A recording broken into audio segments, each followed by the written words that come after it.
Darkwing Duck. Woo!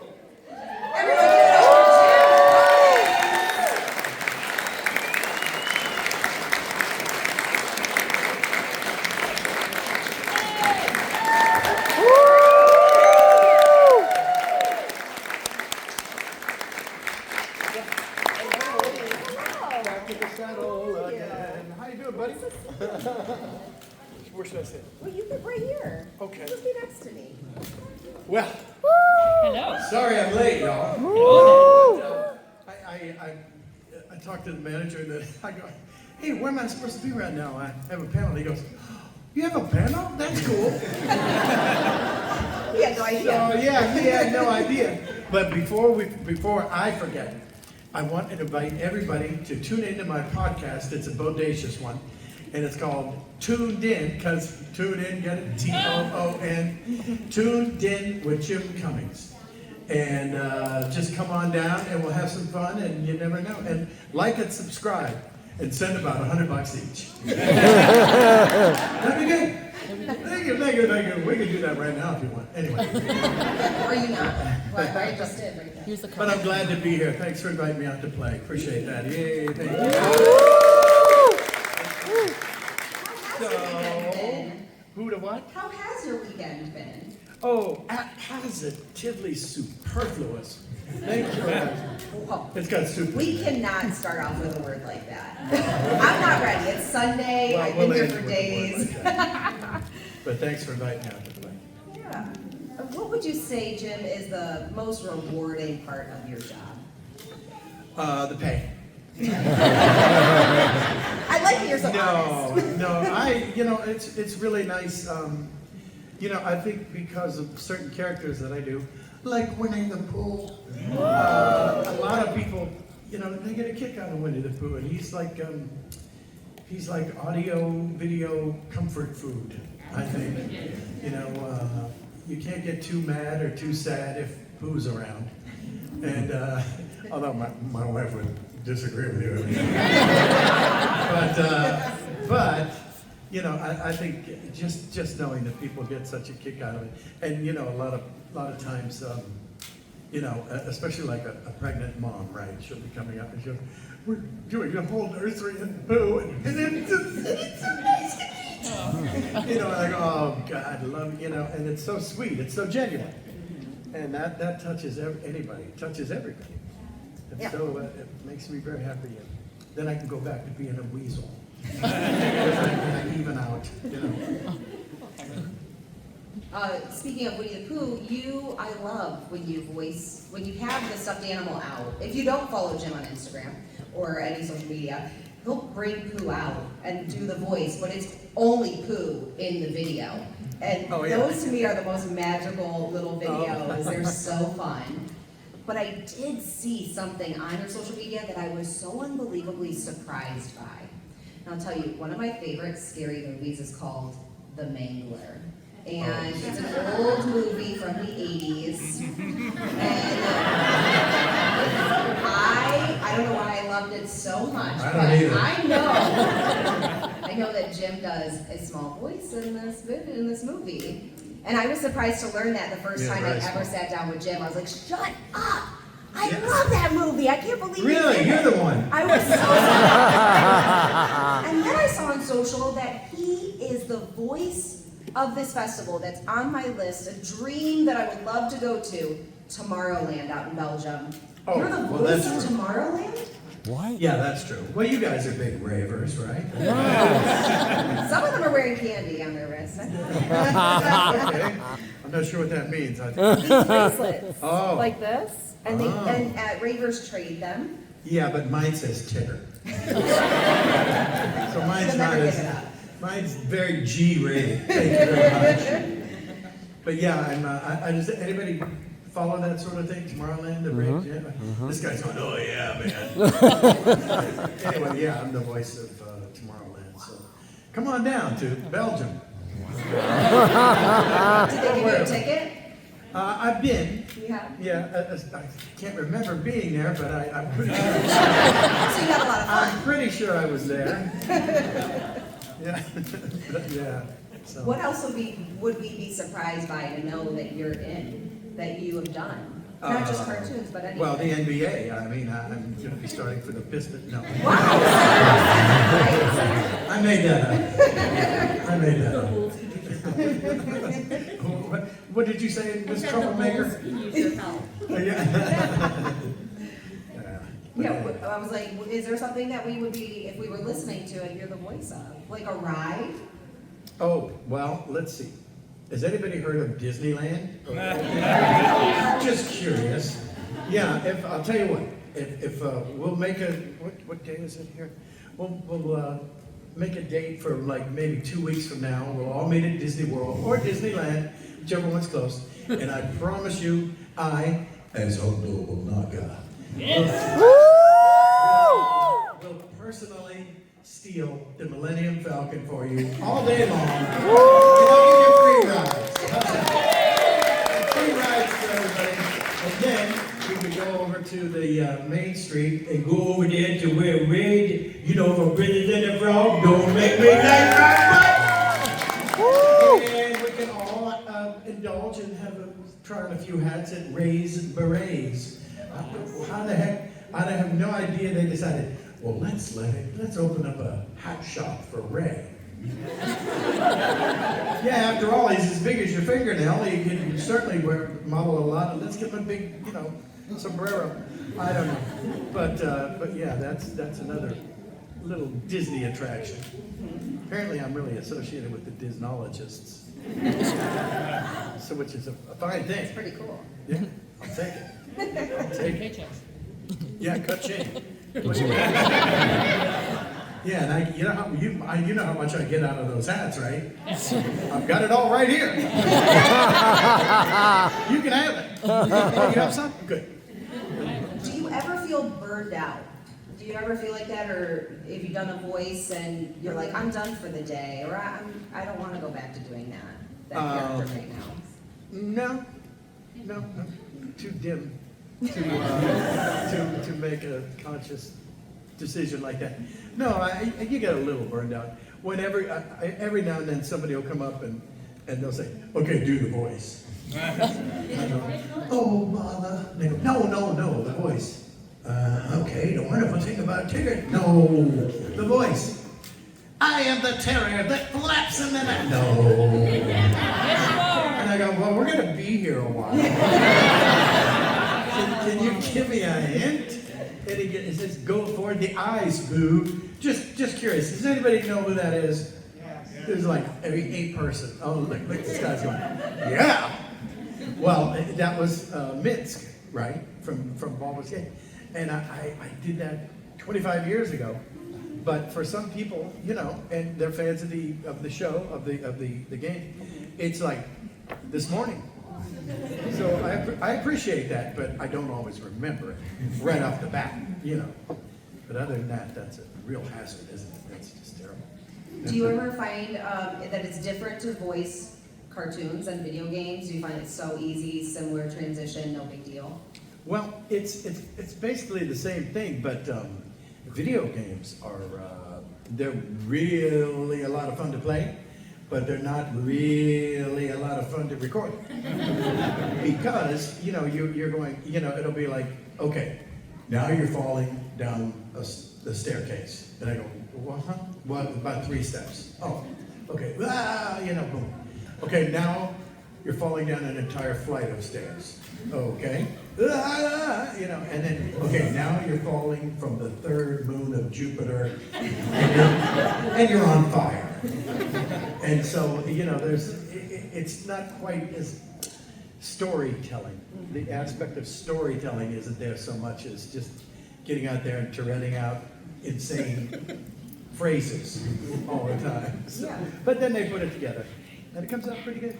Do you ever play games? Do you play video games at all? Not a heck of a lot. I like pinball. Okay, all right. That's pretty cool. I like that. Old school. I do. Yeah. Do you have a machine? You got one at home? Used to. What was the theme of it? It was, oh gosh, now it's been like 5 years. Flight to Mars. And it was, that was a good one. It was part pinball, part video. That's what I Ooh, like about it. that's cool. Yeah, it's kind of cool. What would you say is the one thing that you bought for yourself that you were, let's say maybe after your first like good check, that you were like, I'm gonna go pay my electric bill. What was it for you that you? A Snickers bar. I'm no fool. You get angry. Yeah, that's right. No, we're hanging in there. Yeah. I was like, I will throw it to you guys if you would like to ask some questions. I don't want to take up all the time. There's a mic over here. Oh, yes. The only thing I do ask is one question per person, unless we get through everybody and then you have a second question, but that way of fairness. And no potty mouths. That means you, mister. Look, your dad and I both pointed at you at the same time. That's not a good sign. That's my man right there. All right. Hi, Hey, hello. come on down. Hi, how are you doing? And you got to say your name. And what else? And well, you could say your favorite dessert if you are sincerely. I'm gonna say something.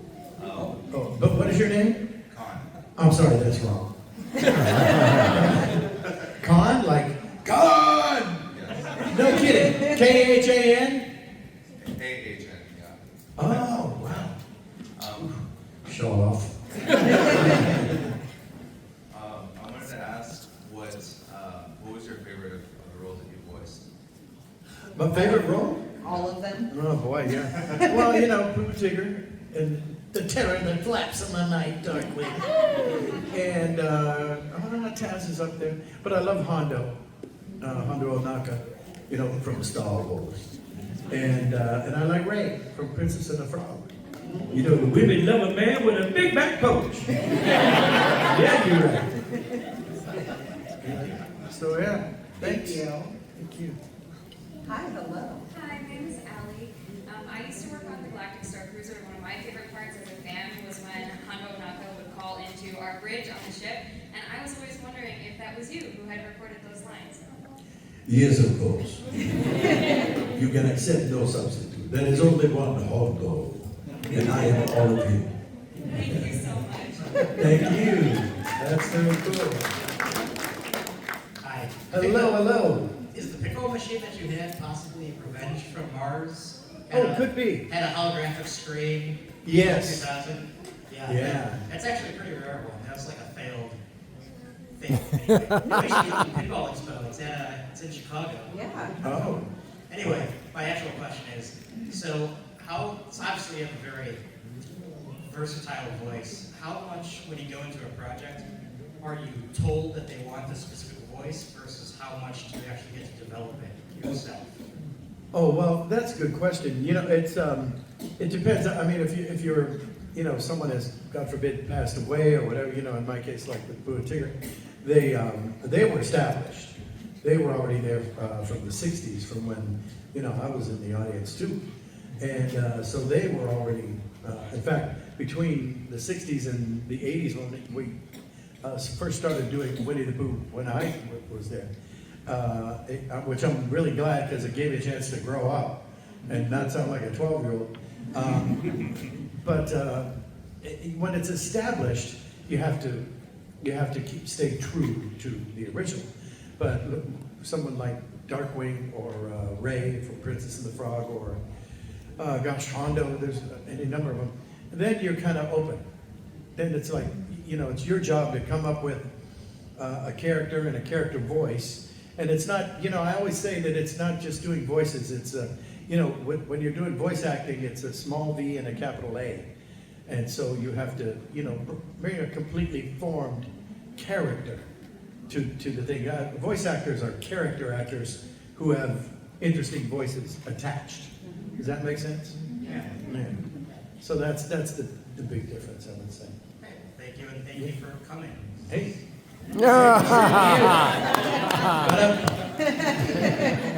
Hello, princess. Hi, my name's Mackenzie. My question is, how did you get into doing voice acting? How did I get into voice Yes. acting? Well, I kind of have been doing it for a very long time, like when I was your age. But nobody was paying me. They were just saying things like, Will you be quiet? you know, I used to get a lot of that. And, but I was, like I say, I was always in plays. And I always wanted to be the troll living under the bridge or an interesting character like that. And how did I do it? I got, when I was, I don't know, 30-something, I made my first demo tape, and I put a bunch of characters together, and I walked it around to studios, and next thing you know, I had a job, and another job, and another job, and now all these years later, I get to come hang out with you, which is a good way to go. Thank you, sweetie. And back then, it was probably a legit tape, right? Did you actually have a legit tape, a cassette that you took around? Where now you would digitally, they go, give me 1 minute, quick, send it to me in an email. You know? Yeah. No mas. No tapes anymore. Hi, hello. Hi. I don't really have a question. I just wanted to thank you for all the work that you've done over these years. That it's just such an amazing work that you've done. You're such a great voice actor. Especially love you as Pete. So, As Pete. yeah. Well, there you go, buddy. You must be a friend to the booth. Thank you so much. I appreciate that. Thank you. What kind of animal is Pete? Oh yeah, does anybody know what Pete is? I'll get this off. See? Everybody goes, no, he's a dog. No, Goofy's a dog. But even though he has white gloves on. And so does Pete, and he's a cat. Hi. Hi. So I'm Andres, and I have a random question. Yeah. So I just found out recently that you were the voice of Dr. Robotnik. Oh yeah. Or Eggman, as he's called nowadays. So my question was, have you ever met or I guess heard of the current actor Mike Pollock, who does like Eggman in the games? Oh no, I don't. Well, I know that Dr. Eggman was the name given to that character from when he was animated in Canada, and then Dr. Robotnik was the one that they gave him for the ones that were from the States. So I don't know anybody. I mean, Jaleel White was my, he was my Sonic. So he's the one that I'm familiar with, that series. And that's been a couple of years ago. But it seems like everybody still likes it, so I'm very grateful. Yeah, I'm kind of it. Like how dark and evil he You is. must be a friend of Snively. Thank you. Hey, my pleasure. Thank you, sir. Hello. Jane Phantom. How are you? Yes. I'm going ghost! I love it. I just wanted to say again, thank you as well. I grew up watching you as Scar. Oh, sure. Singing Big Jeremy Yeah. Iron. Yeah, I had about 4 lines in the movie, but then I sang the song. I wanted to ask The you ending about of that. it, That's anyway. one of my questions. I Yeah. also first wanted to say as well that I really loved you and Anastasia as well. Your voice Anastasia, is so oh, thanks. powerful. It's Thank such you. an amazing villain song. And almost Yeah, like- villains always get really good songs. They really do. And I just wanted to say I thought your voice was so strong and powerful, and I really loved it. You are such an amazing singer and Oh, voice thanks. actor. But I also wanted to ask a question.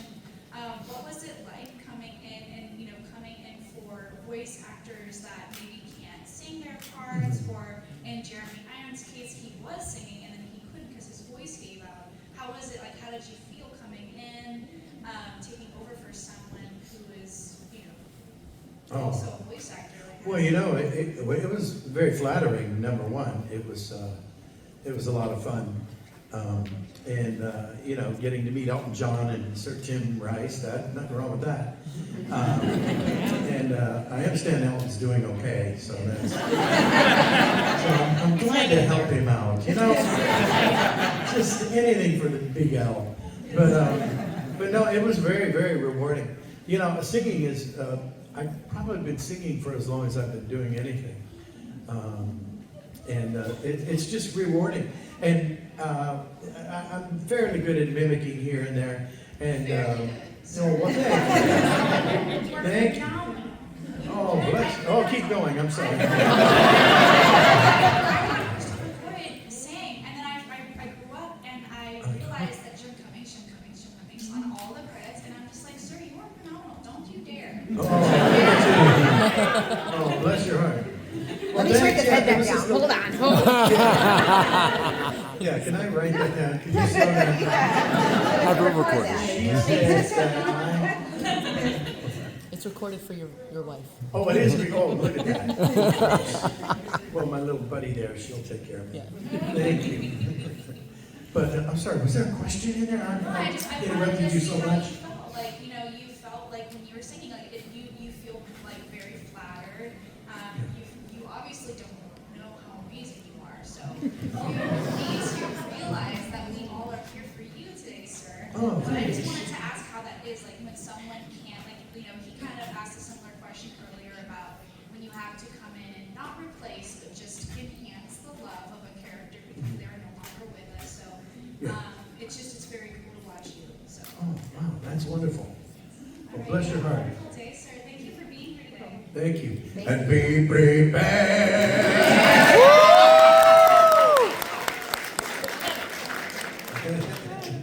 Hi, my name's Hello. Mary. Nice to meet you, Jim. I was wondering if there was ever a character that you struggled to find a voice for, and if so, which character that was. Yeah, the Mangler. Yeah, that was the only one I kind of struggled with. Because nobody had any idea what to do with it. Did anybody see the movie besides me? The one over here, she's a half hand. She's not totally sure she saw it or not. Yeah, where are you? Oh, okay, we got another one. Oh, All right. I'm sorry. Well, I like to say is I didn't write it. But, you know, Stephen King had just come out with the movie Cujo. And they're going, wow, hey, you want to do the Stephen King movie? And I go, yeah. I mean, because I would, why? The answer is yes when you ask if you want to do a Stephen King movie. And then I get in this astonishing, pardon my French, turd. And it was awful, the movie, I thought. But I could be prejudiced. And I thought, geez, oh man.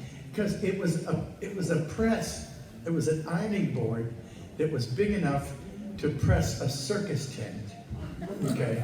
And the premise was that the people who were in there pressing and ironing the circus tents got pulled in, right?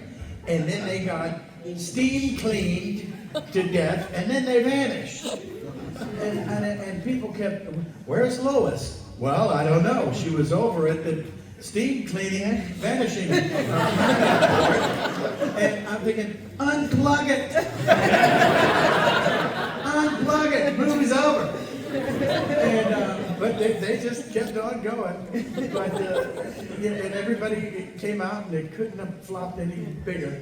But I will say this, and I'm so glad you brought it up. But at the end of the movie, I go, wow, this really wasn't all that good. And it had the cool guy, the crazy man from Silence of the Lambs in it. So it had every reason to be a big hit. You know, because I was in it too. But no, it just kind of flopped. And at the end, I said, all right, well, I'll read the credits. And then at the end, the credits are rolling, and it says, and the voice of the Mangler, Tim Cummings. And I went, that Tim. Oh, he's good. Yeah, me not so much, but Tim, woo! Stand back, here comes Tim. Anyway, thanks for asking, I think. Thank you. Thank you. Hello. Hey. So Chris, statement of the question. First statement is, a couple years ago my mom was sick. You did an awesome cameo for her there. So if anybody wants a cameo for a couple-minute video, you cheer somebody up. Definitely cheer her up for the right rough time. So thank you for that. Well, thank you. That's right. Yes, please let me know if you need anything on cameo. I'm one of the fierce characters on Cameo too. And did I mention my podcast too? Did? I don't know if I mentioned that, but it's Toon. Okay. I don't see anyone writing. Writing with pencil and paper? We got phones, right? Computers, we all have computers. Oh, I'm a caveman. And what was your question? You are a staple at our house right now. We watch Mickey Mouse Clubhouse every single day with the little ones from it too. Pete, I know, is a big role from it too. I know they had quite a big cast change early on the seasons from it overall with the voice changing actors. Just curious the behind the scenes of the roles of, I think, Mickey Mouse passed away right in the middle of the season. So curious the behind the scenes behind what happened there. And did you have any impact yourself having to deal with different actors in that role specifically? Wait, I'm sorry, I missed the slow down a little bit when you're speaking. And get a little closer to the mic, I'm having trouble hearing you. So, the Mickey Mouse Clubhouse, there was quite a significant cast change, it seemed like, in the first couple seasons. So wondering what happened behind the scenes when that happened, and then how you might have adjusted with it. Oh, when my buddies passed away? Yeah, well, that was very sad. They were sweet, Wayne Allwine and Rusey. I always thought it was just so sweet that Mickey and Minnie were married in real life, and they couldn't have been nicer people. Absolutely could not have been nicer people. And Rusey, she was the sweet. Here she is. She's Minnie Mouse. She was Strawberry Bright, Rainbow Bright, Strawberry Shortcake. All these sweet little iconic characters. And God bless her, she had a mouth like a sailor. You know you did. Stop it. You know, and so that was kind of a kick. But yeah, they were very sweet, and they were very private people.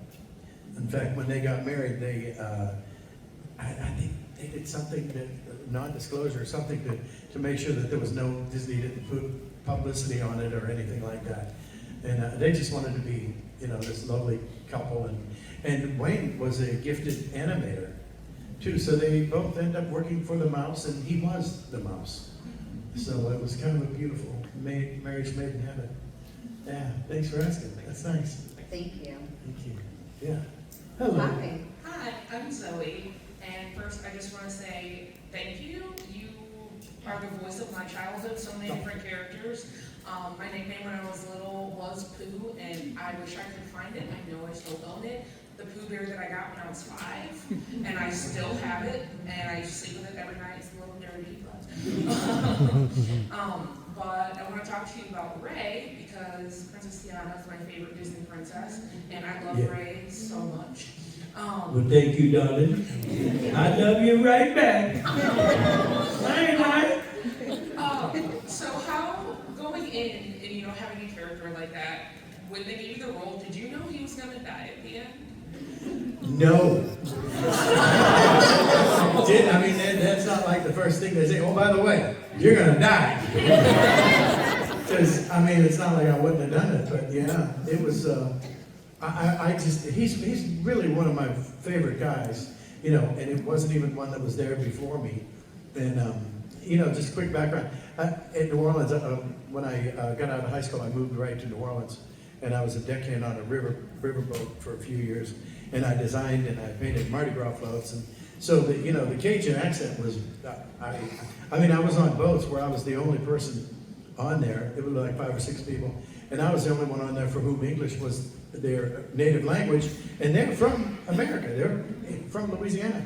So I picked up the Cajun accent because I had to be able to talk to them, and so I just loved Ray, and everybody says he's had a lot of heart, and I thought it was so sweet that he had, look up, she lights up the sky, my belle Evangeline, and that's a classic, Evangeline made is a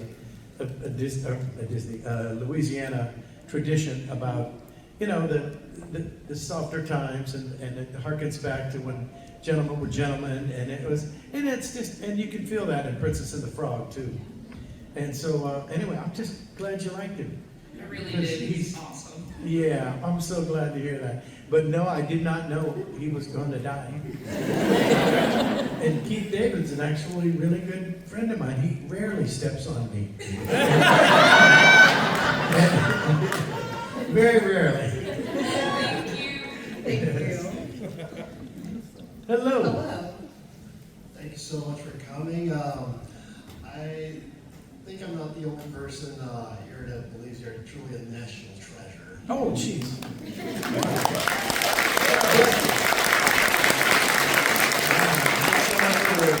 Would you say that to my wife? My question for you is, can you tell us about your favorite Tasmania supporting characters or a favorite episode that you might remember? Heck no. Oh, sure, yeah, of course. Yeah, boy. Well, Dingo was a lot of fun, Rob Paulson. And I got a kick out of my dad, Maurice LaMarche. Blah, blah, blah, yakadoo schmackadoo. I can't do it, but that's Mo. But I was fortunate to do any number of the supporting characters too, like Buddy Boy, he was very interesting. And Taz, listen, you have to stop that. Oh, he's on the ceiling again. Anyway, and he was good, and who else? It was Dingo and... Wendell T. Wolf. Which one? Wendell T. Wolf. Oh, yes. Wendell T. Wolf. I should just go down, because me, Jess Arnell, and Dorian Harewood sang the song. And it goes down the line. And I go, okay, that was me. That was me. So, yeah, I just love that show. Did you like it too? Well, not only that, but I'm just close to subscribing to Boomerang just for that show. Then I'm finding Boomerang, the channel, is becoming a hub on HBO Max, so can't lose either way. But my two favorite Looney Tunes that are not main roster are Taz and Roadrunner.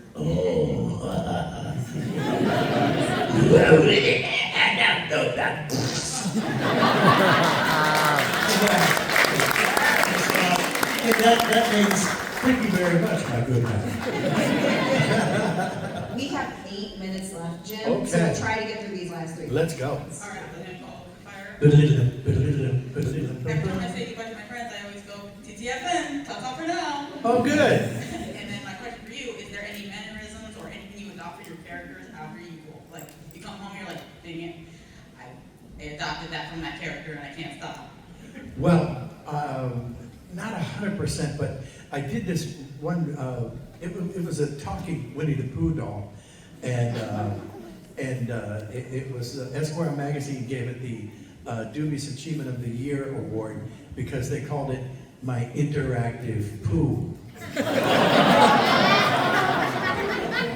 Now I was thinking, wait a minute, this sounds like you're selling brown clay. Are you sure that's the name? And so Esquire magazine gave him some jazz. But, oh God, what was the question? I distracted myself. It was just the mannerisms you might got from your characters after. Oh, well, oh yeah, that's right. You know, I came home that day and I had to say every name in the world. Hello, Chautauqua, Shaniqua, Shabozi, Sharamasi. Jesus, there's a lot of names. And I ended up coming home and answering the phone. Hello. Oh, sorry, no, it's Jim. I've been at work all day. Yeah, it was like thousands and thousands of names, so that was a little bit much. I lost myself a bit. All right, I'm back. Thank you. Hey, there she is. Here, you can aim the microphone down if you want. I said, my daughter. Oh, great, you broke it. Her name is Sylvia. I wanted to ask, you've done so many characters. Do you have a favorite obscure character? You know, Pooh and Tigger and all the rest. Obscure character? Yeah, how about that's like lesser known, maybe? Wow, that's a tough one. The voice in the Mangler. Yeah. But, well, one that was a lot of fun was the organ grinder in the 3rd episode of The Mask. Good luck. Good luck finding that one. But he was from over there in the Sweden, and he was doing this with the organ grinding. And he was grinding the organ, and he didn't get a sequel. But thanks for asking. Thank you, my dear. And I guess we have, is this our last one? One last question, I guess. Oh, take us home. My name's Tressa. It's probably not a name you said for the interactive. I met another one. So I wasn't gonna say thank you because everybody did that a lot, but I guess since I'm the last person, Come I on, will say thank you. I'm kidding. So, is there a character going forward that you would love to play, or has there been someone that you really wanted to voice and you feel like you would have done a really good job with that you didn't get the opportunity to? Yeah, I wanted to be Luke Skywalker. Apparently, somebody snuck in ahead of me. No, not really. The next one, whatever that one may be, because I'm pretty satisfied. You're all pretty sick of me by now anyway. 20 more years. Bless your heart. But no, not yet. Maybe I'll play myself someday. Thank you. Will The you be biopic. there? The biopic to come. Please come say hi to me at my table. I don't exactly know where I am from here, but you know where I am from there. And, let me know if there's something I can sign for you or do a recording. And I'll be here. Tuned This in. dude knows. Did I mention tuned in with Jim Cummings? I don't know if I did, but. Okay. So see her if you forget. Thank you, my dear. Before I let you go, Jim, what would Winnie-the-Pooh earn a medal for in the Olympics? What do you think? Honey eating. He'd be a competitive eater He for would sure. definitely have the gold. Because it's the same honey as color. Give it up